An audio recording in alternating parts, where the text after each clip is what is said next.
আজও আমি ব্যালকনিতে বসে চা খাই আর ভাবি কি সুন্দর দিনগুলো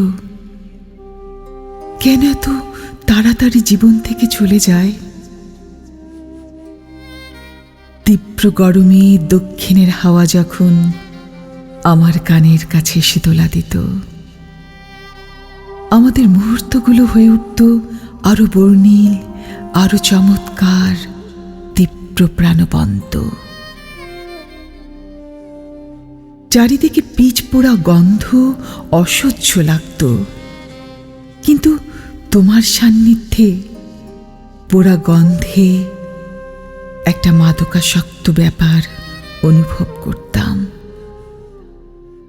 হারিয়ে ফেলতাম নিজেকে অজানায়। দুপুরের ভাত ঘুম অসহ্য মনে হতো। ঘুমিয়ে গেলে সময়গুলোকে না জানি হারিয়ে ফেলি সেই ভয়ে। দূরে কাকের কর্কশ ডাকও মধুর মনে হতো তোমার সান্নিধ্যে। সেই সন্ধ্যাবেলা নিভু নিভু আলোয় রবীন্দ্রনাথের গান আর ওয়াইনে চুমুক দিয়ে স্বর্গের সুখ পেতাম। মাঝে মাঝে বৃষ্টির ঝাপটায় আমার শাড়ি ভিজে লেপ্টে যেত। তুমি শুধু অস্থির হতে, আমার আবার জ্বর না চলে আসে। কত রাত ভোর করেছি জোছনা দেখে, আকাশের তারা গুনে।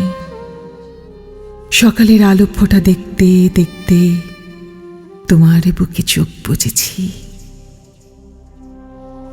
সবটুকু অনুভব আর অনুভূতি নিয়ে আজও আমার দিন কাটে নির্জনে সেই দোতলা বারান্দায়। শুধু দুইটা চায়ের কাপের জায়গায় একটা কাপ নিষ্ঠুরভাবে স্মৃতিগুলো মনে করিয়ে দেয়।